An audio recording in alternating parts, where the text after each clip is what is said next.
comme quand je prépare le...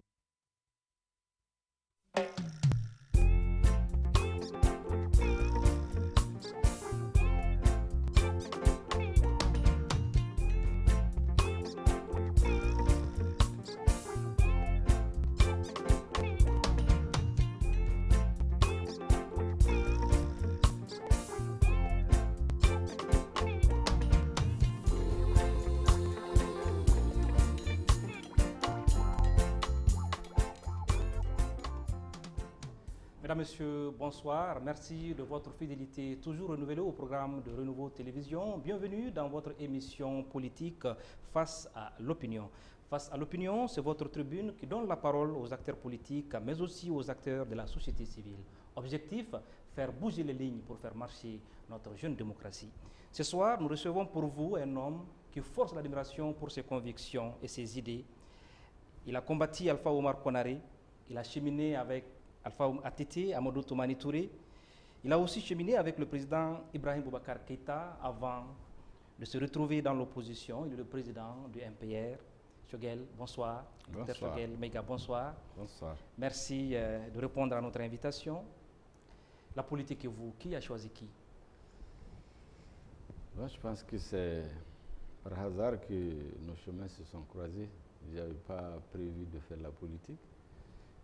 J'ai fait des études d'ingénieur, mais les activités sociales, depuis que j'étais étudiant, m'ont conduit à être choisi par mes collègues comme responsable de classe assez tôt. Et puis, pendant que je faisais mes études supérieures, j'ai été choisi comme le secrétaire général de l'ensemble des étudiants et de toutes les communautés de mon institut où j'ai fait mes études jusqu'à la fin. Et quand je suis rentré au Mali en 1988, j'ai milité dans la jeunesse de l'UDPM, en son temps, l'UNGM. Et puis, de là, les choses sont parties jusqu'à aujourd'hui. Donc, le déclic est parti depuis Moscou, c'est ça? Depuis Moscou, mais peut-être même avant. Parce que être responsable de classe, mais les activités politiques intenses, c'est effectivement depuis Moscou. Vous êtes surtout connu pour la défense des idéaux du président Moussa Traoré. Vous l'avez soutenu à un moment où personne n'oserait le soutenir. Comment se venue cette histoire, cette complicité entre vous et le président Moussa Traoré? Dites-nous. Non, en réalité, moi j'ai eu l'avantage d'avoir un certain niveau de compréhension et d'analyse des problèmes politiques avant même de rentrer dans le vif de la politique. Et donc, j'ai observé à partir de 1988 l'évolution de la situation politique au Mali. J'étais dans le bureau national de l'UNGM, donc j'ai tout suivi. J'ai été un acteur jusqu'au renversement du régime. J'ai vu ce qui a été dit qui ne correspondait pas à la vérité. J'ai vu beaucoup de choses qui ont été racontées qui n'étaient pas vraies. Et je me suis dit qu'il faut qu'il se trouve des gens au moins qui travaillent à rétablir un certain nombre de vérités. Et le temps, d'ailleurs, nous a donné raison. Nous avions dit en son temps tout simplement qu'il ne faut pas jeter le bébé avec l'eau du bain. Il n'y a pas de régime qui ne fait que du bien ni que du mal. Et il fallait donc faire le point. On ne peut pas jeter 23 ans de la vie d'une nation aux oubliettes sans en tirer rien de positif. Nous avons donc dit qu'il faut faire un inventaire critique et objectif de ces années, y retenir ce qui est bien et tourner la page sur ce qui est mauvais. C'est ce qui avait été contesté par tout le monde. Il fallait dire que tout est mauvais. C'était les discours ambiants, c'était les discours officiels. Nous avons tenu à nous assumer. Et voilà pourquoi on est dans la scène politique. Et le temps nous a donné raison d'ailleurs sur beaucoup de choses. La situation que nous vivons aujourd'hui au Mali, la déliquescence de l'État, la division du pays, l'effondrement de l'État, ce n'est que la conséquence de cette politique nihiliste qui a consisté à jeter le bébé avec l'eau du bain, y compris l'armée. On avait une armée très forte qui a été totalement détruite. Suivant cette théorie, on en paie le prix aujourd'hui. On va en parler. Donc vous vous considérez comme le fils spirituel du président Traoré? Vous savez, c'est des termes que je n'aime pas beaucoup. Vous savez, le président Moussa Traoré, beaucoup ne savent pas. je l'ai dit et répété plusieurs fois, le président Moussa Traoré m'a vu, on s'est connus physiquement la première fois, le 12 mars 2002, donc 11 ans après sa chute. Avant ça, je l'ai rencontré 3 fois. Quand j'étais étudiant à Moscou, il est venu en visite officielle. Je l'ai donc accueilli au nom des étudiants à l'ambassade du Mali. Quand je suis rentré dans le bureau de l'INGM en 1989, il est venu faire une photo de famille avec le nouveau bureau. Et en janvier 1991, lorsque les troubles ont commencé, il a réuni l'ensemble des responsables des jeunes du district de Bamako. J'étais dans la salle. Il nous a expliqué qu'en réalité, les véritables enjeux de l'agitation qu'il y avait, ce n'était pas la démocratie, mais l'objectif, c'était le renversement du régime soutenu par des forces extérieures. J'ai assisté à ces 3 réunions, mais j'ai participé à tout le processus de négociation avec les étudiants, avec les syndicats. Donc j'ai compris beaucoup de choses. Et ça a assis ma conviction sur le fait que le discours qui a été tenu après sa chute n'était pas vrai. Il y avait beaucoup d'exagération là-dedans, il y avait beaucoup de mensonges là-dedans. Il fallait donc dire, on était dans un parti, il est tombé, il avait des valeurs qu'il défendait, des valeurs patriotiques, le développement autocentré en comptant sur nos forces, une armée forte, une école forte, une diplomatie forte, le désenclavement intérieur et extérieur du pays, la politique d'autosuffisance alimentaire. Nous considérons que c'était des repères suffisamment justifiés pour, en tant que militant de ce parti, continuer à tenir le flambeau même lorsqu'il n'est plus au pouvoir. Voilà notre combat. Et naturellement, quand vous le faites, on vous identifie au président Moussa Traoré, ce que nous avons assumé avec beaucoup de fierté. Et je crois que nous ne le regrettons pas aujourd'hui. Et donc pour vous, l'héritage de Moussa Traoré, il est défendable, c'est ça? Il est plus que défendable. C'est un héritage positif, un héritage important. Il peut y avoir des erreurs qui ont été commises, ça c'est normal, mais je considère que pour l'essentiel, c'est un héritage important. Parce que Moussa Traoré a construit un État. L'armée, par exemple, j'ai dit dans mon dernier livre que le président Modibo a créé l'armée malienne. Le président Moussa Traoré lui a donné ses lettres de noblesse. L'école malienne, vous savez très bien, vous êtes un produit de l'école, tout le monde sait que jusqu'en 1991, on avait l'une des meilleures écoles du monde. Les sortants des écoles maliennes étaient parmi les meilleurs partout où ils vont. Nous avions une armée très forte. Notre pays a été frappé par 2, 3 ou 4 grandes sécheresses. Il a fait 2 guerres pendant les 23 ans. Naturellement, ça a eu des conséquences. Les grands aménagements dans l'Office du Niger qui ont fait le bonheur du Mali. La CMDT qui fait la fierté du Mali. L'armée la plus puissante de la sous-région qui était là. La diplomatie active qui faisait que pratiquement le temps du Mali, le nom du Mali, la voix du Mali a toujours porté. Je pense que c'est des choses qu'on ne peut pas jeter dans les oubliettes de l'histoire. Il fallait donc sereinement faire le bilan du régime et déceler les insuffisances, notamment celles qui sont liées de façon pratiquement de façon congénitale au parti unique. Lorsqu'il y a un parti unique, l'expression n'est pas forcément lorsqu'il n'y a pas plusieurs partis. Mais je rappelle, et je l'ai rappelé plusieurs fois, que la liberté de presse, par exemple, qui est l'un des éléments fondamentaux de la démocratie, elle a été restaurée en 1988. Les journaux, par exemple, qui ont fait le combat contre le régime, ont existé de façon très légale à partir de 1988, et aucun journaliste n'a jamais été emprisonné sous le président Moussa, alors que le temps des journaux était plus que dur. Quand vous regardez les journaux de 89 à 90, il y avait toutes des choses qu'on ne peut pas imaginer. Aucun journaliste n'a jamais été emprisonné. Mais après lui, on peut continuer à citer tous les grands journalistes pratiquement de ce pays ont été soit en prison, d'autres ont été bastonnés, d'autres sont laissés pour morts. Aujourd'hui, on parle même de disparition des journalistes. C'est des choses qui n'étaient pas arrivées sous lui. Maintenant, il y a eu des problèmes avec les opposants qu'il faut regretter dans les années 60, dans les années 70 que personne ne nie, mais cela ne veut pas dire qu'il faut jeter le bébé avec l'eau du bain. Voilà globalement la vision que nous avions. À l'intérieur de cette vision maintenant, il fallait travailler pour s'adapter à la nouvelle situation politique, participer au jeu politique comme tous les Maliens. Voilà ce que nous avons demandé et nous continuons à l'assumer. Docteur Choguel Maiga, la politique, ce sont les trahisons, les coups bas, les compromissions, la prison souvent. Est-ce que vous avez connu un peu de tout ça? Non, vous savez, moi, les alliances que j'ai eues en politique depuis qu'on fait de façon active en tant que parti politique, je me suis attaché à rester toujours conforme aux engagements de départ à partir desquels on s'est retrouvés. Il est évident que deux hommes politiques, quand ils se retrouvent, les alliances politiques, c'est des mariages de raison. C'est-à-dire qu'à des moments donnés, pour une raison ou une autre, vos lignes convergent, vos démarches convergent, vous vous retrouvez ensemble. Ce cheminement peut être long, comme il peut arriver que vous vous séparez pour diverses raisons.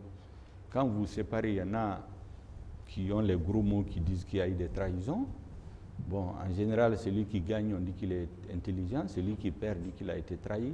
Moi, je crois qu'il faut être beaucoup plus nuancé. Et les démarches, vous n'avez jamais été trahi? Je n'aime pas le mot trahison. J'ai eu des partenaires avec lesquels on a travaillé. Les engagements qu'on a pris à un moment donné, ils ne les ont pas respectés et puis on s'est séparés. Je n'ai jamais insulté un partenaire. La prison, je n'ai pas connu la prison, mais vous savez, un opposant, quand on veut le maltraiter, ça dépend de la période historique dans laquelle vous vous trouvez. Ce qu'on peut faire dans les années 1960, où les opposants ont été éliminés physiquement, ou dans les années 70, où les opposants partaient en prison, on ne pouvait pas le faire dans les années 90, 2000. Mais il y a des choses qu'on fait subir aux opposants qui sont inacceptables. Nous, on était arrivés à des moments où nos familles ne dormaient pas.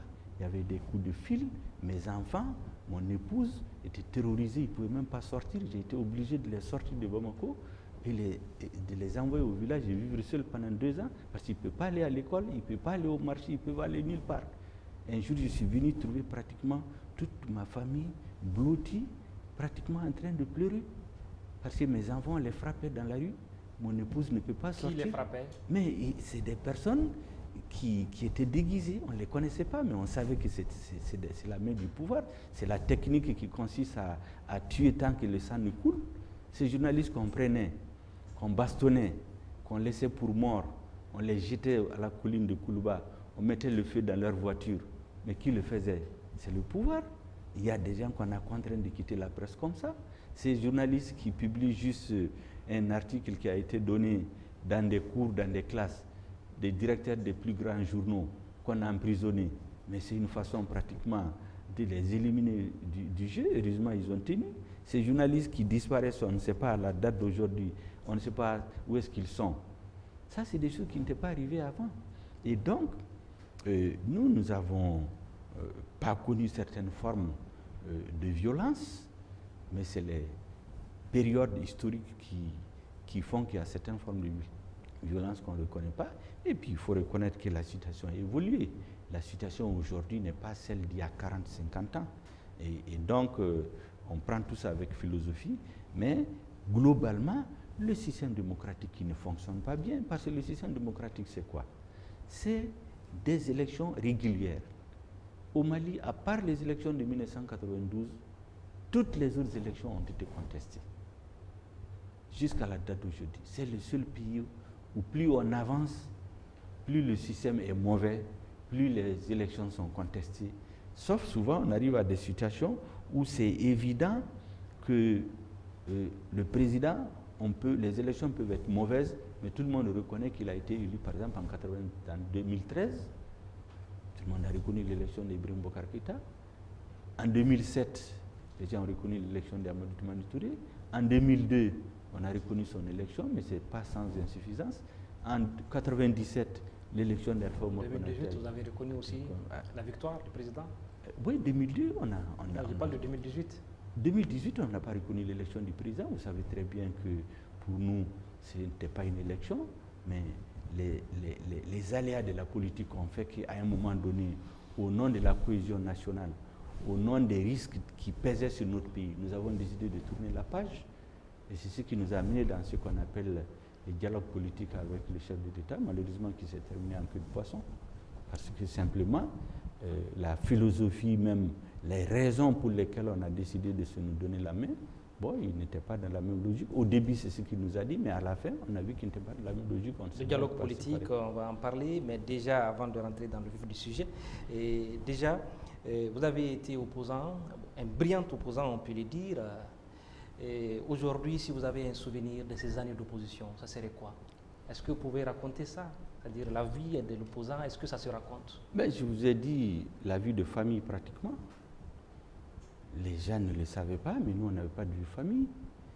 Ma famille était terrorisée. On a coupé le téléphone. Il y avait des menaces de mort. Mais les gens de ma famille ne pouvaient même pas sortir. Mes enfants ne pouvaient pas aller à l'école. J'étais obligé de les envoyer au village. Ça, c'est un cas qu'on a vécu. Ensuite, dans les années 97, les gens ont vu les gazages, les matraquages, les emprisonnements. On a tous vécu ensemble. Avec d'ailleurs certains qui ont marché en 90 pour la démocratie, Feu Malamine Traoré, les Moundagatal, les Oumar Mariko. Mais on s'est retrouvés en prison avec eux. Oumar Mariko a été obligé de s'exiler à l'extérieur pendant 8 mois parce qu'il y avait des menaces d'élimination physique. C'est lui qui l'a dit. Ça, c'est dans les années 90. On a été laissé des bombes dans le cabinet de Moundagatal pour incendier.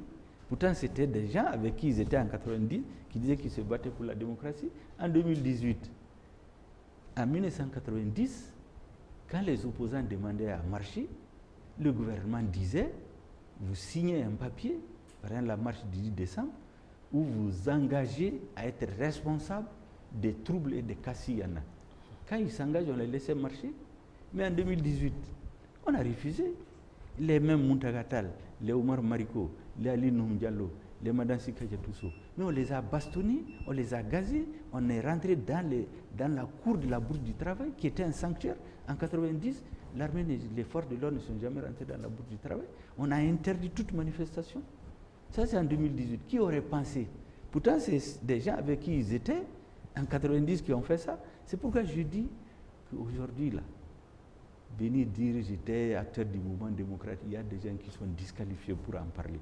Parce qu'un démocrate, ce n'est pas quand vous êtes au pouvoir vous le cherchez, c'est quand vous avez le pouvoir et vous êtes dans des circonstances où vous pouvez le perdre.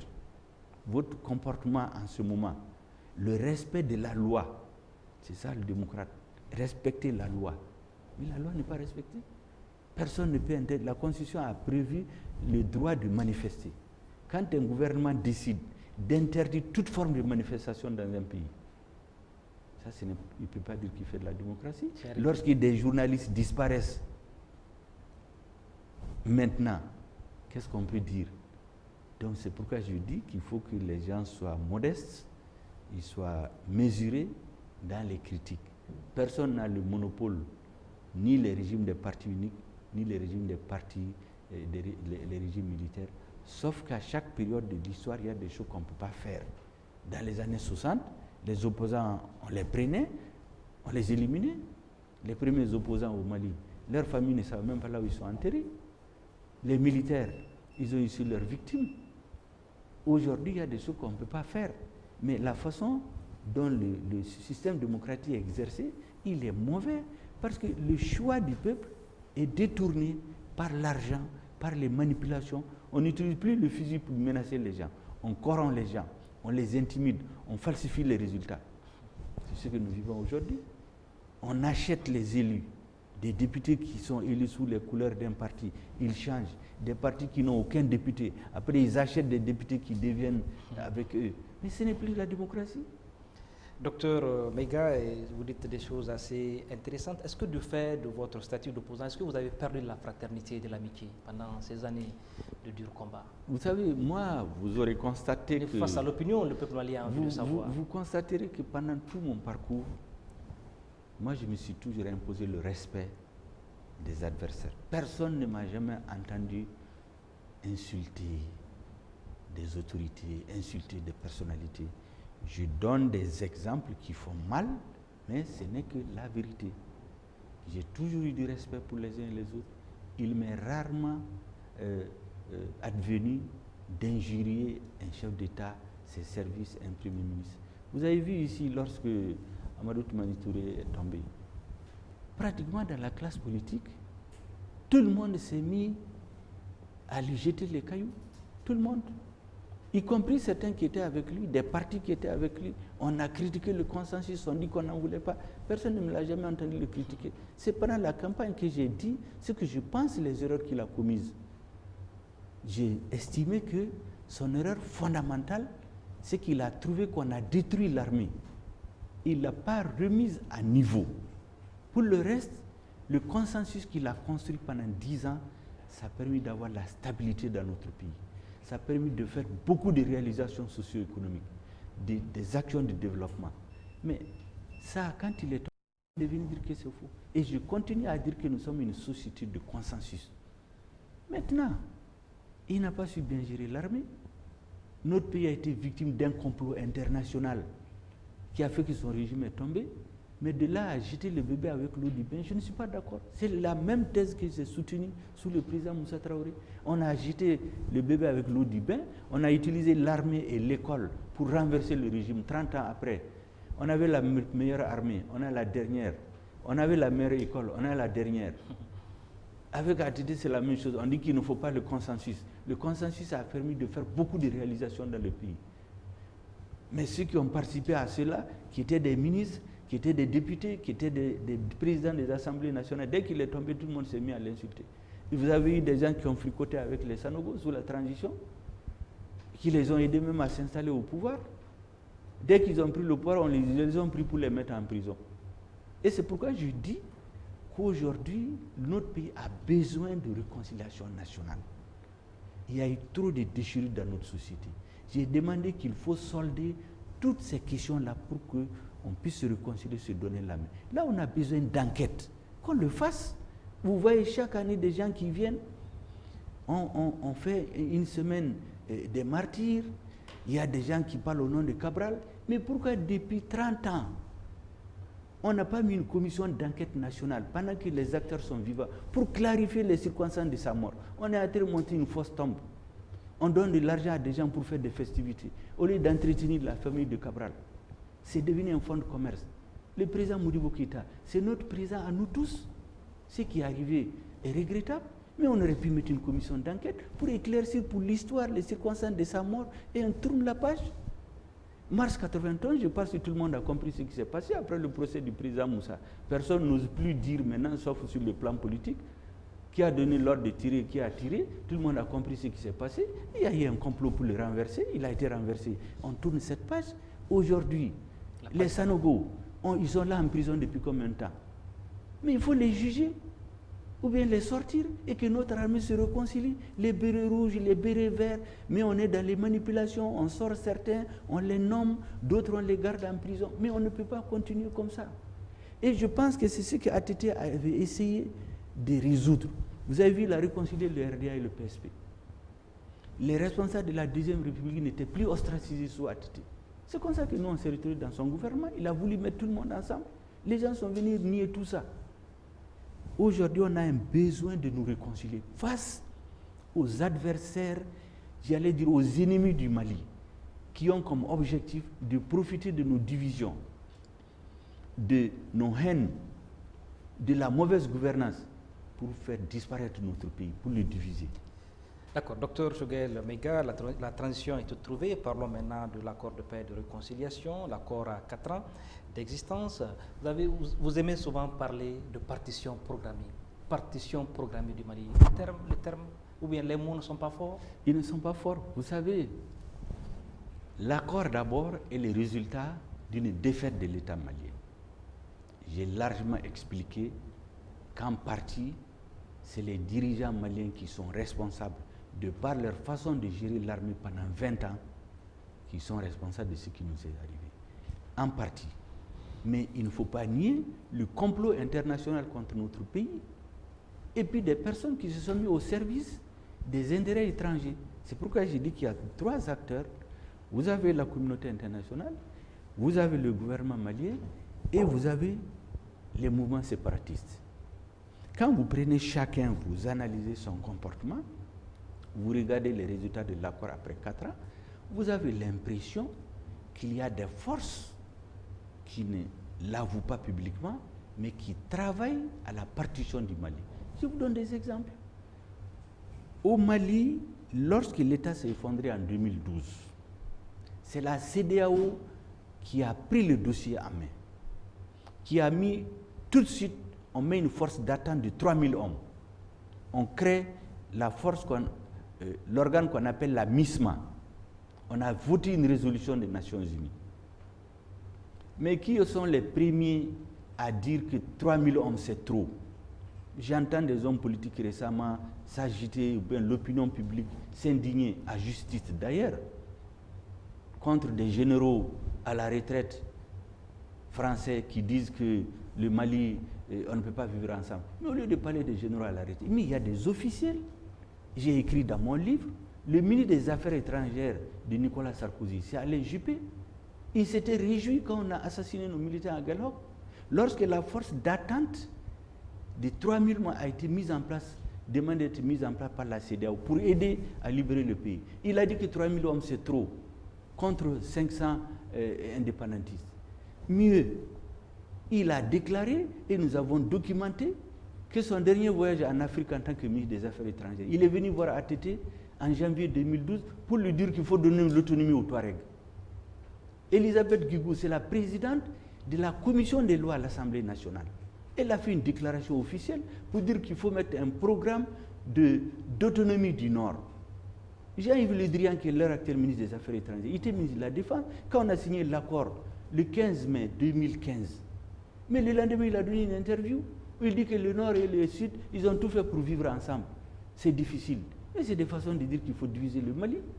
Ça, c'est seulement les déclarations. Donc, on a saboté la MISMA. On a saboté la force d'attente. Pour faire quoi après? On a pris notre résolution, la résolution 2100, pour instituer maintenant la MINUSMA et la force d'attente qui n'a pas pu être mise en place. Lorsque les djihadistes ont pris Konna, on a été obligé de faire appel à la France cette fois-ci. En disant quoi? Le président malien a fait une lettre. Je ne reviens pas sur les détails, mais ce que l'histoire retient, c'est qu'une lettre a été envoyée pour demander l'aide de la France. Dans laquelle lettre, le président, par intérim, a demandé une intervention aérienne et un soutien en information. Il n'était pas prévu que des forces extérieures viennent au sol du Mali. C'est les soldats maliens qui devaient libérer leur territoire. Ils ont fait le corps à corps avec les terroristes et leurs alliés à Konna. Ils l'ont fait à Tombouctou, ils l'ont fait à Gao. Arrivé à Kidal, on leur a dit qu'ils ne rentrent pas à Kidal. Et on est retourné à quoi? On est retourné à une convention qui date de 1907, dans laquelle c'est écrit « l'ADRA des Ifoghas appartient aux Ifoghas et à ceux qu'il plaira aux Français d'y installer ». Le 15 septembre 1907, un accord entre les militaires français et une tribu. Donc, l'armée malienne ne rentre pas à Kidal. À partir de ce moment, la communauté internationale est sortie du contrat moral, est sortie de la demande que le peuple malien a fait. On a interdit à l'armée de rentrer à Kidal. Qu'est-ce qu'on a fait? On est allé chercher les séparatistes, qui ne constituaient ni une force politique, ni une force morale, ni une force militaire, qui étaient en exil à Ouaga et à Nouakchott. On est venu les installer à Kidal. On est parti voir en Sardine, déclarée organisation terroriste internationale. Certains ont quitté. On les a amenés à faire une dissidence pour créer le HCIA. On les a mis ensemble, on les dit, bon, maintenant, c'est vous les interlocuteurs du gouvernement malien. Notre gouvernement ne rentre pas à Kidal, notre armée ne rentre pas à Kidal. Qu'est-ce qu'on fait? On amène Serval, 4000 militaires, viennent sur le territoire malien en 3 mois, avec un budget de 1 milliard de francs CFA par jour. Il y a 3000, maintenant on est à 4000. C'est-à-dire la donne a changé. On a dit que 3000 c'était trop. Maintenant on amène 4000. 1 milliard par jour. On amène les Tchadiens, on amène la MINUSMA. Mais l'armée malienne, non. Donc on a créé un sanctuaire. Et j'ai dit, à partir de ce moment, on est obligé en tant que Maliens de nous interroger. Est-ce que ceux qui sont nos amis, qui sont venus effectivement nous aider, est-ce qu'ils n'ont pas d'autres agendas derrière? Nous savons aussi, de par la documentation à laquelle nous avons eu accès, que pendant des mois, il y a eu des débats en France entre les politiques, l'Élysée et le Quai d'Orsay, qui voulaient respecter les engagements. Écoutez les discours que Hollande a tenus ici. Et les militaires et les officiers de renseignement qui voulaient rester dans la convention du 15 septembre 1907. Mais qu'est-ce que notre gouvernement faisait pendant ce moment? C'est en ce moment, on nous a obligés à fabriquer des interlocuteurs. Au lieu de nous aider à libérer notre pays, on a obligé notre État à être en négociation avec ceux qui ont senti libérés. Et on a fait quoi? On a fait l'accord de Ouagadougou, du 18 juin 2013. Ouagadougou, 3 points principaux. Principalement, organiser l'élection présidentielle. Deuxièmement, dès que le nouveau président est installé, 60 jours après son installation, on organise des négociations inclusives avec les mouvements qu'ils ont fabriqués. Troisièmement, depuis la résolution 2100 d'avril 2013, il était prévu le désarmement et le cantonnement des mouvements séparatistes, reconduit dans l'accord de Ouagadougou. Ça n'a jamais été fait à la date d'aujourd'hui. Qu'est-ce que notre gouvernement a fait? Pendant ce moment, on se bombait le torse. Ah, on ne négocie pas avec les rebelles. Ah, on ne fait pas ceci. Et finalement, les rebelles se sont organisés. On est allé faire l'aventure de Kidal. Mais l'État était à Kidal. Au moment où Ibrahim Boubacar Keïta s'installait, l'État était à Kidal. Ils ont organisé les élections. À partir de 2014, on a tout perdu. Donc, on est allé à Alger. Hein? La faute de qui? Mais c'est très clair que c'est une faute partagée.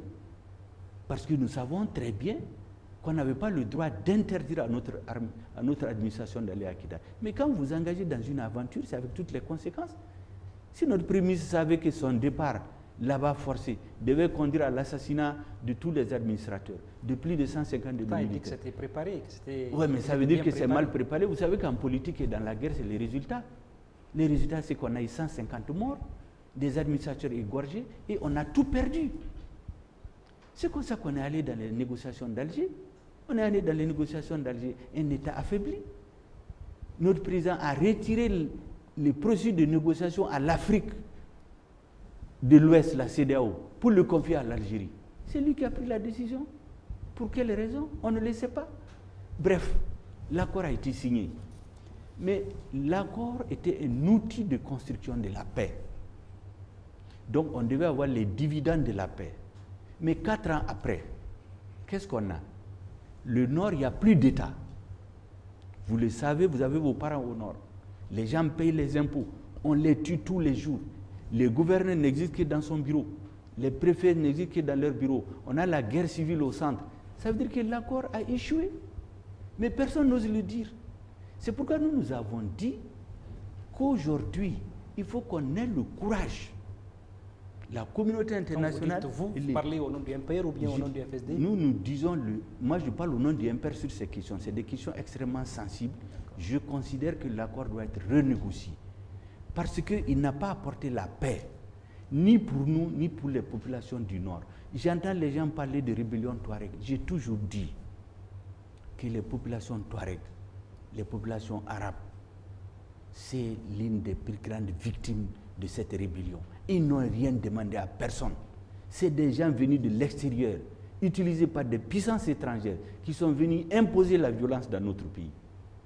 Aujourd'hui, qui sont dans les camps de réfugiés? C'est les Arabes et les Touaregs massivement. Maintenant, il y a les Peuls qui s'ajoutent à eux. Leurs enfants n'étudient pas. C'est eux qui sont des mendiants. C'est eux qui sont stigmatisés. C'est eux. Leurs enfants n'étudient pas à Kidal. Mais ceux qui ont provoqué la guerre, ils sont dans les hôtels à Bamako. Ils sont dans les avions. Donc, il faut que les gens arrêtent de dire que c'est une guerre des Touaregs. Ce n'est pas les Touaregs ni les Arabes. Tout le monde sait que les Arabes, c'est des hommes d'affaires, c'est des commerçants. Ils n'ont pas besoin de la guerre, mais on leur a imposé. Les Touaregs, c'est des nomades. Ils sont venus dire que personne ne développe pas Kidal. Tout ce qui a été développé, ils l'ont détruit. Donc aujourd'hui, je pense honnêtement qu'il faut que le Mali et la communauté internationale aient le courage de dire qu'il faut revoir cet accord. J'ai parlé de la communauté internationale, mais la partie malienne, elle est fautive en grande partie aussi parce qu'elle n'a pas donné l'exemple. Je vous ai dit l'accord de Ouaga qui a permis au président d'être installé. Ils ne l'ont pas respecté. On a fait l'aventure de Kidal. L'accord a été signé. Depuis que l'accord a été signé, l'État ne fait que des concessions, en concession. Les séparatistes avaient pris les armes pour prendre le pouvoir au nord, politique. Ils n'ont pas pu, ni par les armes. Après l'occupation, ils ont été chassés, les négociations. Mais qu'est-ce que le gouvernement malien a fait en 2016? Un premier ministre plus 2 ministres ont fait un papier avec les mouvements armés. Un premier ministre plus un ministre. Plus 1 ou 2 ministres. Ils ont trompé le président parce qu'ils ont dit au président que c'est dans l'accord. C'était lequel premier ministre? L'accord n'a pas prévu. C'est en juin 2016. Vous imaginez ce qui était premier ministre? L'accord n'a pas prévu les autorités intérimaires. L'accord a prévu une période intérimaire de 18 mois. Qu'est-ce qu'ils ont fait? Ils ont fait un papier Ils sont allés le présenter au Conseil de sécurité de l'ONU. Ils sont venus utiliser ce papier qu'ils ont signé en cachette le 19 juin, sans aucune cérémonie. Tout le monde connaît la propension des pouvoirs maintenant pour les cérémonies et les cérémoniales, mais il n'y a aucune cérémonie de signature. Le 19 juin, ce document a servi pour dissoudre les représentants du peuple, les gens que le peuple a élus à Kidal, à Gao, à Tombouctou, pour les remplacer par qui? Les noms sont donnés par les mouvements armés et le gouvernement. Ils ont pris le pouvoir politique. Et c'est ce qu'ils cherchaient. J'ai dit à son temps que ce qu'ils ont cherché par les armes, ils n'ont eu ni la diplomatie ni par les armes. On est venu les donner sous la table. Ça, c'est notre gouvernement. Deuxièmement, on refuse que le président du Mali aille à Kidal. On refuse que le drapeau du Mali aille à Kidal. Est-ce qu'on doit lui refuser ça? Mais le président du Mali sur le territoire malien. Mais c'est ça la question. Lui, on lui refuse ça. Pourtant, il est parti en campagne. Mais ceux qui le refusent là, lui, il les reçoit à Bamako, il les donne de l'argent, il les loge dans les hôtels. Mais ça, c'est pourquoi j'ai dit que le gouvernement n'a pas de responsabilité. Il a été élu en 2015, 2013. Il n'a jamais pu aller à Kidal jusqu'en 2018. Mais ils l'ont accueilli avec les drapeaux des séparatistes. Ils l'ont autorisé à passer une nuit là-bas. Et après, on nous a dit que tout Kidal a voté pour lui à 97%. Il n'y a pas de préfet à Kidal. Tous les préfets sont à Gao. Qui a supervisé ces élections? On a rempli des fiches qu'on a envoyées. Chez moi, dans mon cercle d'origine en Songo, c'est celui que les séparatistes avaient désigné pour gouverner, entre guillemets, qui a été chassé après par le Moujaou, qui a fui quand l'opération Intervalle est intervenue. C'est lui qui est réapparu en 2018 et notre gouvernement l'a nommé président du conseil de cercle. Ce que le peuple a élu, on les a mis à côté. Mais avec ça, vous n'aurez jamais la paix. Les populations de Kidal souffrent et n'ont pas d'école, et n'ont pas d'eau, et n'ont pas d'électricité. Ceux qui organisent tout ça sont dans les hôtels à Bamako. Le président les reçoit, ils vont à l'ONU, ils sont reçus comme des ambassadeurs. Mais il faut que ça s'arrête. Et c'est pourquoi je leur dis, malien, je le dis au mouvement séparatiste. Vous êtes nos frères, vous n'avez pas un autre pays que le Mali. Les gens qui vous utilisent pour déstabiliser le Mali, ils vont vous jeter comme des citrons quand ils n'auront plus besoin de vous. Ils ont vu ceux qui sont rentrés de Libye. Ils ont fait 30 ans avec Kadhafi. Après, on les a dit de rentrer dans leur pays. Leur pays, c'est le Mali. Personne n'est plus malien qu'eux. Ils ont les mêmes droits, mais les mêmes devoirs. Ils ne peuvent pas avoir plus de droits que les autres Maliens. Et c'est pourquoi j'ai dit, laissez tomber cet agenda de partition programmée du Mali. Vous avez vu le fameux découpage administratif qu'on a voulu nous imposer au mois de novembre passé, avec force manipulation, concertation régionale, on veut tambour à la télévision. C'était pour faire quoi? C'était pour diviser les populations du Nord. C'était pour transformer les rapports des forces politiques, pour transformer les minorités sociologiques en majorité politique. On crée 12 cercles à Gao. On crée des communes de 31 personnes. On prend des zones où il n'y a personne, comme Inkalil, c'est une petite bourgade à la frontière de l'Algérie, où c'est les émigrés qui viennent là-bas, ils mangent dans des gargotes le temps de passer la frontière. On le transforme en commune. Mais avec ça, notre État ne peut pas avancer. On a nos forces armées de sécurité qui devaient être réhabilitées. Les mouvements séparatistes nous disent aujourd'hui, dans leur dernière déclaration, qu'ils ont 63 000 militaires à intégrer dans l'armée. Mais toutes les populations de la zone ne valent pas 63 000. La population de Kidal en 2009, toute la population recensée, ça fait 63 000, 67 000 personnes.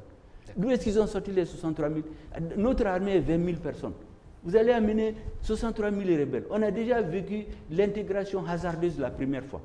Il faut qu'on laisse ces choses-là, qu'on se retrouve entre nous Maliens. Les calculs, les pays qui sont derrière, qui manipulent, qui les utilisent pour déstabiliser notre pays, pour nous amener à une partition, je dis, bien programmée. Parce que la guerre au centre, c'est une stratégie pour qu'on oublie le Nord. Vous voyez qu'on ne parle plus du Nord. Si vous comptez le nombre de personnes qui meurent dans les assassinats ciblés, dans les vols, dans les viols par mois, c'est dans les 40, 50, 60, on n'en parle même plus, mais parce qu'on tue les gens au centre. Et c'est pour cela que nous avons dit qu'il faut maintenant que les Maliens, au-delà des contingences politiques, au-delà des considérations politiques, des considérations idéologiques, des divergences d'ordre historique, d'ordre racial et religieux, donnons-nous la main pour créer une sorte d'union sacrée, pour libérer notre pays et que tous les citoyens aient les mêmes droits, que tu sois arabe, tamashek, bamana, soninké, bozo, et ainsi de suite, qu'on ait les mêmes droits. Et regardez aussi les torts qui ont été portés aux uns et aux autres. Moi, j'ai dit dans mon livre, quelque chose qui est tabou, c'est que les Touaregs, après la première rébellion de 1963, ils ont subi des exactions inacceptables. On obligeait les Touaregs à parler le bambara, à chanter en bobo. Celui qui refuse, on le tue. Mais vous croyez que ça aussi, il faut qu'on le reconnaisse? Si on veut se pardonner, il faut qu'on dise toutes les vérités. C'est pourquoi j'ai dit, on ouvre toutes les pages de l'histoire, on solde tout, on se réconcilie, on avance. Mais on ne peut pas faire des lectures, et quand on veut, on sort un dossier. Les séparatistes disent toujours que les crimes que l'État malien a commis au nord. Mais ces crimes-là, en réalité, quand il y a une guerre, il n'y a pas de guerre propre. Mais c'est qu'après la guerre, il y a eu des exactions contre les populations. Au nom de quoi on va obliger les Touaregs à parler le bambara ou le bobo? Et leur langue est écrite. On les faisait chanter en bambara et en bobo pour les biennales. Ça, donc, ceux qui sont contre l'État malien utilisent ça, ils enseignent ça aux enfants pour cultiver la haine contre nous. Les militaires Touaregs qui sont fidèles à la République du Mali, on ne les valorise pas. Les Touaregs fidèles à la République, on ne les valorise pas, on ne les voit pas dans les institutions. C'est ceux qui insultent, c'est ceux qui bloquent le Mali, c'est eux que le président reçoit, c'est à eux qu'on donne de l'argent. Depuis combien d'années qu'on a intégré des Touaregs dans l'armée? Pourquoi dans les défilés militaires, on ne voit pas des Touaregs? Vous en avez vu? Chaque fois qu'il y a les grandes cérémonies, on ne voit pas des Touaregs ni des Arabes. Donc pour vous, ce sont des frustrations. Donc moi, je crois qu'il faut prendre les problèmes d'une façon générale et les régler. Au lieu d'utiliser la ruse, les complicités, la corruption, les doubles jeux, tout le monde est intelligent. Celui qui veut faire ça, là, il ne va jamais réussir. Or, au Mali, on a voulu utiliser la corruption, les valises, les distributions de grades, les distributions de postes pour régler. Ce qui fait que la rébellion est devenue un fonds de commerce. Et les vrais Maliens, les patriotes qui sont dans tous les groupes, sont devenus des victimes. Quand on a tué nos soldats à Galhok, j'ai fini par ça. Oui. Ceux qui les ont assassinés. Est-ce que vous savez que les jeunes Touaregs et Arabes qui sont restés fidèles à la République, on les a égorgés, on les a éventrés vivants, on a filmé, pour mieux faire mal. Mais on ne parle pas de ça. Donc c'est pourquoi je dis que ce n'est pas une rébellion Touareg, ce n'est pas une rébellion arabe, c'est des individus. Il y a des Arabes qui ont tout perdu, des Touaregs qui ont tout perdu. D'accord. Docteur Choguel Maiga, difficile de vous couper la parole, hein, je le concède hein, en tant que journaliste. Et maintenant, parlons de vos relations avec le président Ibrahim Boubacar Keïta. Vous étiez quand même son ministre de la Communication. Mais depuis, après le compagnonnage, quand vous avez arrêté le compagnonnage, vous étiez devenu très virulent, très amer contre le pouvoir. Attention, hein. Moi je n'ai pas été virulent, je suis sorti du gouvernement. Oui, mais j'ai gardé une position de dignité pendant 2 ans. Parce qu'on avait un contrat de législature avec lui. Ibrahim Boubacar Keïta, je l'ai toujours soutenu dans les moments difficiles pour lui. La première fois où Ibrahim Boubacar Keïta m'a reçu, c'est le jour où on a fait le complot pour l'éjecter de l'ADEMA. On était dans l'opposition. On nous a fait comprendre que le diable c'est Ibeka, dans le copeau, que tous les malheurs du Mali c'est Ibeka. Mais moi je faisais une analyse très claire des choses. On l'a utilisé contre l'opposition. Après on l'a éjecté. Quand j'ai appris, vous pouvez demander à Sambi Touré, c'est à lui que j'ai téléphoné. J'ai dit, est-ce que c'est vrai qu'Ibeka a démissionné? Il m'a dit oui. J'ai demandé où se trouve sa maison. Je suis allé chez lui. Il était seul. Solitaire. Je l'ai dit ce jour-là, je suis venu te dire que moi je suis contre l'injustice qui t'a frappé. Je suis devenu son allié parce que moi je suis contre les injustices. C'est comme quand on a voulu traîner le président Moussa dans la boue, mentir sur lui, avec tous ses partenaires, les traîner dans la boue, les traiter de ceci et cela. Je suis devenu son allié objectif. Après, avec lui et Muntagatal, on a construit Espoir 2002. On est allé aux élections. Nous pensons qu'on avait gagné. Nous pensons qu'Ibeka était le premier. Mais le Mali est ce qu'il est. On a invalidé 500 000 votes. Mais on s'est retrouvé, on a analysé, on s'est dit, écoutez, le pays a été déchiré pendant 10 ans. Vraiment, donnons-nous la main. On a soutenu ATT. Et quand ATT est venu, ATT a joué le jeu. Ibeka est devenu président de l'Assemblée. Il y avait des complots pour l'en empêcher. Si ATT ne voulait pas, il n'allait pas l'être. Moi, j'ai dit à ATT, je suis allé le voir, j'ai dit, si Ibeka n'est pas président de l'Assemblée, moi, j'irai avec lui dans l'opposition. Parce que le peuple malien va dire qu'il a été trahi encore. Parce que ce sont ces voix qui nous ont permis d'être président. C'est vrai qu'ATT était dans des dispositions, des bonnes dispositions. Il a aidé, Ibeka est devenu président de l'Assemblée. Il y a eu un partage du pouvoir. Il y avait des ministres dans le gouvernement de ATT. Il était président de l'Assemblée. Toutes les facilités qu'un président peut accorder à quelqu'un, il a accordé. On est resté son allié. Un an après, le contrat qu'il y avait entre nous pour partager les responsabilités à l'Assemblée, les RPM les a remis en cause. Je suis allé chez lui, je lui ai demandé, il a dit que c'est son parti qui a décidé. Mais donc, on s'est séparés, mais je ne l'ai jamais insulté. Lui, il a fait un meeting où il nous a insultés avec Muntaga. Moi, je me suis interdit. Qu'est-ce qu'il a dit de vous? Il dit que nous ne représentons rien, que c'est lui qui nous a sortis de nulle part pour faire de nous ce qu'on était, en oubliant qu'on était dans l'opposition avant lui. C'est notre présence à côté de lui qui l'a crédibilisé en tant qu'opposant contre Alpha. Il a fait 6 ans avec Alpha, il vient nous dire que lui, il est contre Alpha. Mais on a laissé tout ça. J'ai dit, je m'interdis, le peuple malien nous a vus ensemble. Ouais. Je ne veux pas qu'on nous voit en train de nous inciter. Ensuite, c'était un grand frère. J'ai gardé le plus grand respect pour lui. En 2013, j'étais le premier candidat à lui envoyer une lettre de soutien sans rien négocier. Je ne suis pas allé négocier des places, des postes. Dès que l'élection est finie, je sais que je ne suis pas élu. J'ai fait une lettre, j'ai remis à mon directeur de campagne qui a été élu. Ils l'ont diffusé. Ce jour-là, c'était la fête aussi du RPM parce que ça a créé une vague. Il a formé son premier gouvernement, on n'était pas là-dedans. Deuxième gouvernement, on n'était pas là-dedans, mais on n'en a pas fait un problème. Parce qu'on peut soutenir un président sans être dans son gouvernement. En 2015, ils m'ont appelé pour être dans le gouvernement. Et j'ai voulu désigner des cadres de mon parti. On a dit que le président et le premier ministre avaient besoin de ma personne. Je suis venu, j'ai donné le meilleur de moi-même. Tous les Maliens peuvent en être témoins. Mais à la fin, j'ai vu quoi? J'ai compris qu'on m'a amené dans le gouvernement pour m'éliminer politiquement. Vous avez compris ça après? Pendant le processus. Après. Un ministre, vous ne pouvez pas faire des nominations. Toutes les initiatives que vous prenez, on les bloque, les initiatives heureuses. Je vous donne quelques exemples. Le centre d'information gouvernementale, le SIGMA, c'est nous qui l'avons introduit en Conseil des ministres. Dès que ça a été adopté, paf, on prend le décret, on l'attache à la primature. Alors que c'est un outil de travail du ministre de la Communication. Ils l'ont vidé de son contenu, de sa substance. Complètement. L'agence de gestion du fonds d'accès universel. Le fonds d'accès universel, c'est moi qui avais constitué les fonds quand j'étais à la MRTP.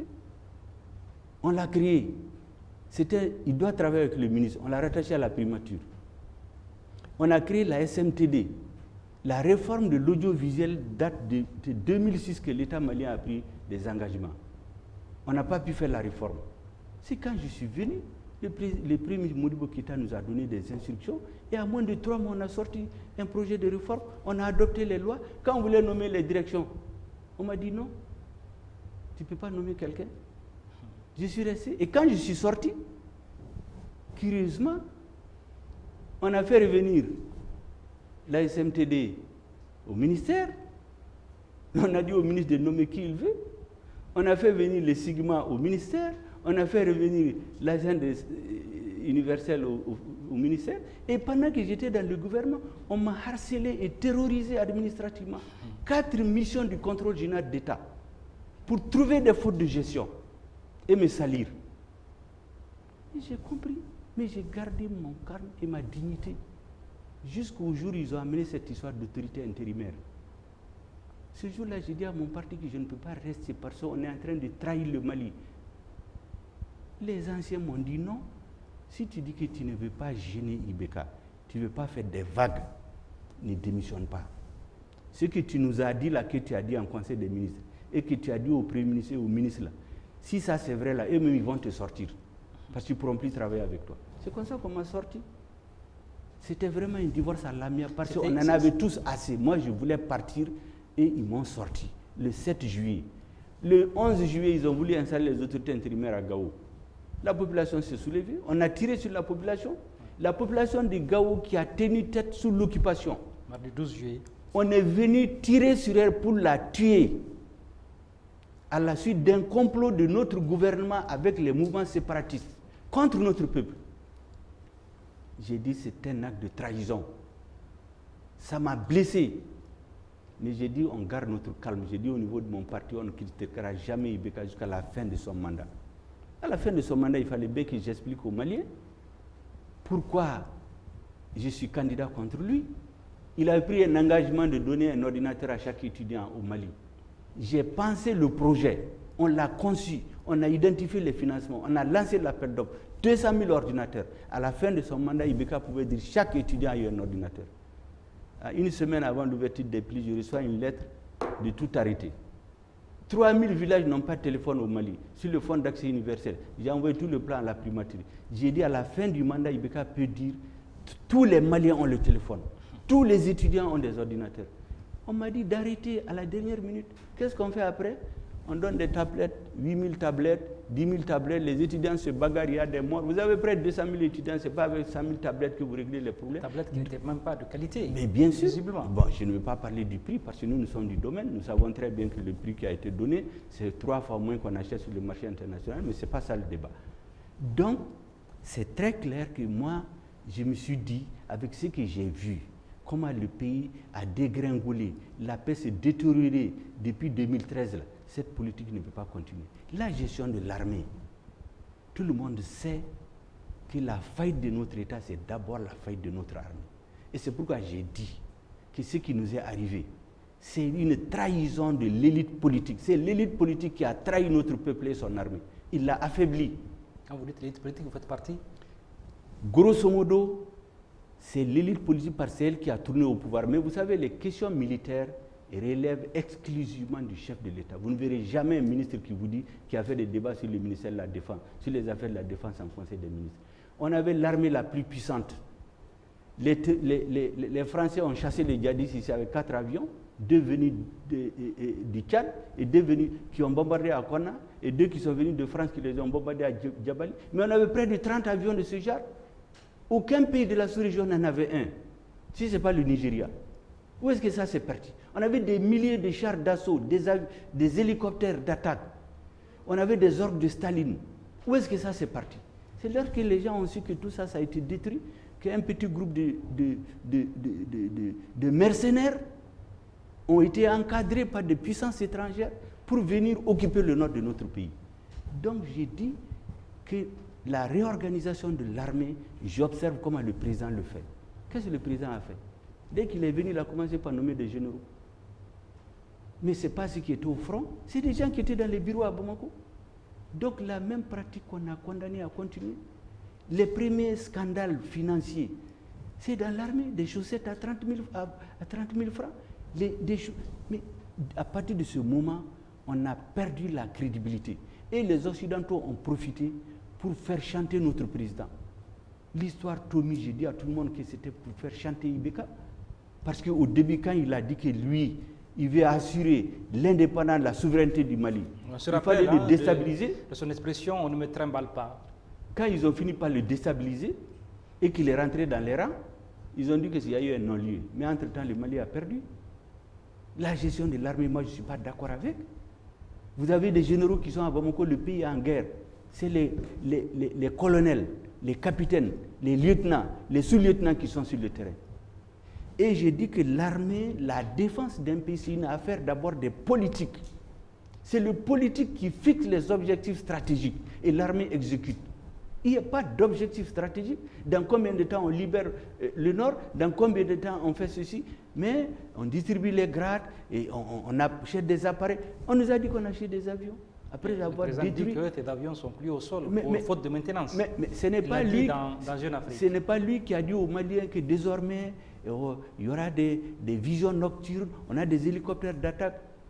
Mais quand Djoura a été attaqué, pendant 8 heures, s'il y avait des hélicoptères, ils devaient venir les bombarder. Donc ça veut dire que finalement, la politique de la défense, qui devait relever des politiques, a été un échec. Et ceux qui ont un agenda de diviser le Mali ont fait avancer leurs pions. Quand il dit que les avions sont coulés au sol, manque d'entretien, nous on n'est pas naïfs. Il y a des forces qui organisent ça. J'ai dit récemment à un responsable de la MINUSMA que c'est maintenant en 2019 que la MINUSMA organise des séminaires pour expliquer aux députés maliens l'accord pour la paix et la réconciliation nationale, signé en 2015, 4 ans après. Donc il n'y a pas eu d'appropriation auprès de notre peuple. Dans d'autres pays, ces genres de lois sont discutées à l'Assemblée. On vote même, on fait même des référendums. Ça n'a pas été fait. Au niveau du gouvernement, aucune séance d'appropriation, sauf ceux qui l'ont lu d'eux-mêmes. Moi, j'ai proposé une initiative qui a été sabotée.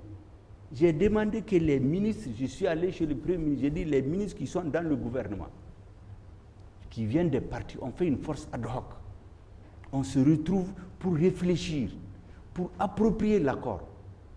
Cette appropriation, on le partage avec nos partis, avec les élus, avec les Maliens. On regarde ces insuffisants pour le maîtriser et tenir face à ceux qui sont contre nous, qu'on connaît. On a fait une première réunion dans le bureau du ministre de l'administration territoriale, qui était Abdoulaye Idrissa Maïga, il était du RPM. Ce jour-là, tous ceux qui étaient dans les partis, les Ampé, les Muntagata, les Draman Traoré, les Poullo, ils étaient tous là. On a fait une première réunion, après la réunion, on a pris lieu, on a compris que ceux qui détenaient la réalité du pouvoir n'en voulaient pas. Donc personne ne sait ce qu'il y a dans l'accord. Et cet accord n'a pas apporté la paix. Docteur Choguel Maïga, quel avenir pour le Mali? Parce que vous dressez là un tableau très sombre. Hein? C'est pour cela. On a même. C'est pour cela que moi. On a peur pour ce pays à vous entendre parler. C'est pourquoi j'étais fait partie de ceux qui ont dit, lorsque Soumaïla Cissé a pris la main tendue du président. Il l'a pris. En février 2019, j'ai fait partie de ceux qui ont applaudi. Le président m'a fait l'honneur de me recevoir moi-même. Je lui ai dit ce que je pense de la situation et des jeux qui sont en train de se faire contre le Mali. J'ai cru ce jour-là qu'on s'était compris.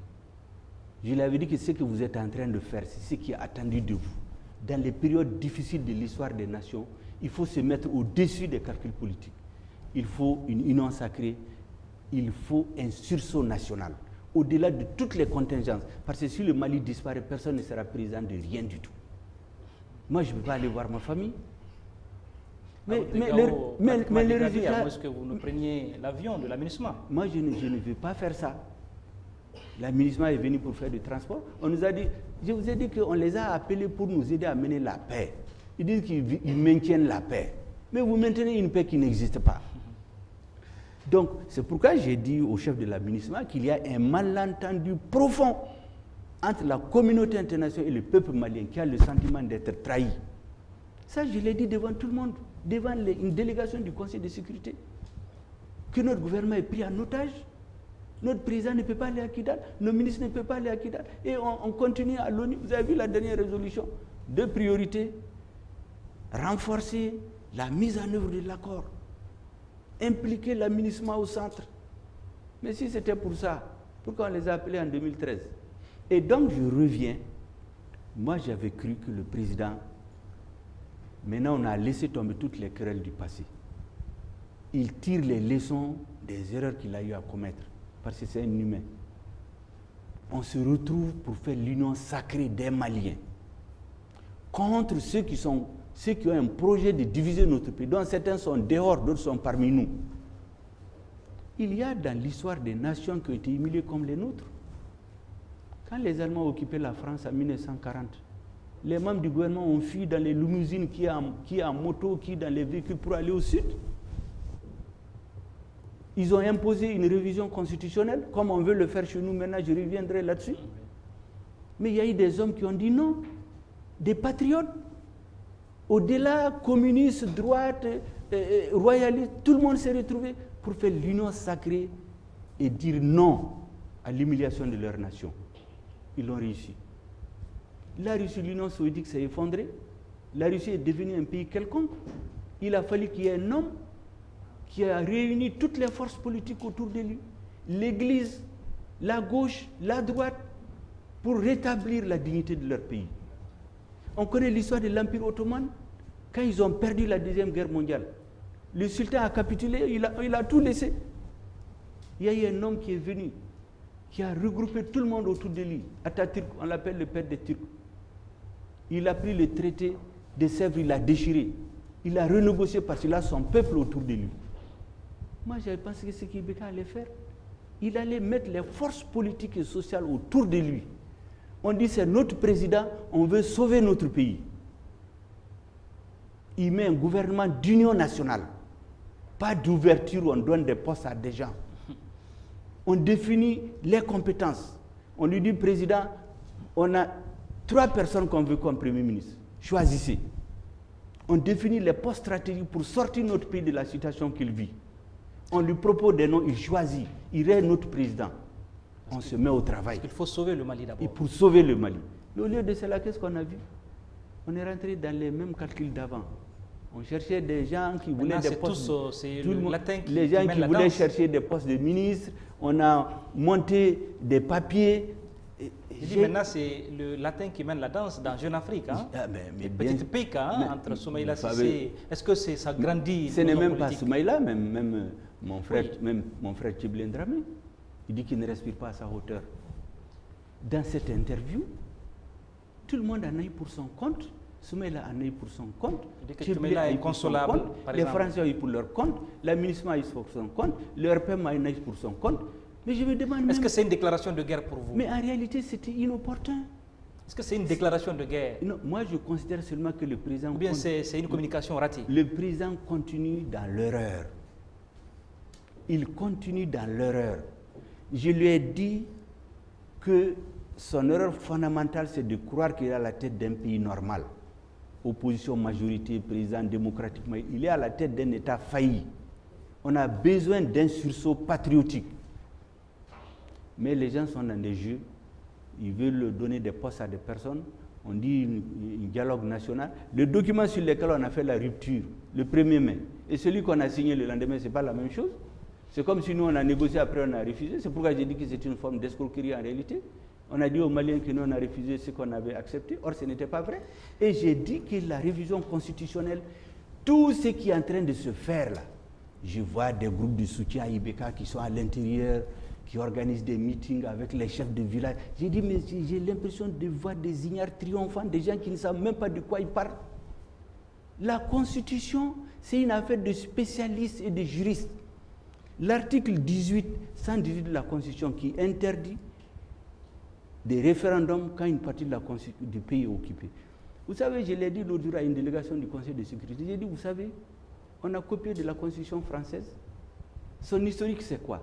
C'est que quand l'Allemagne a occupé la France, le gouvernement qui a trahi la France, les Allemands l'ont obligé à modifier la Constitution pour faire ce qu'ils veulent. C'est pourquoi quand la France est libérée, ils ont mis dans leur Constitution il y avait un contexte. Que tant qu'une partie de leur territoire est occupée, la souveraineté de la France ne s'exerce pas sur tous les territoires.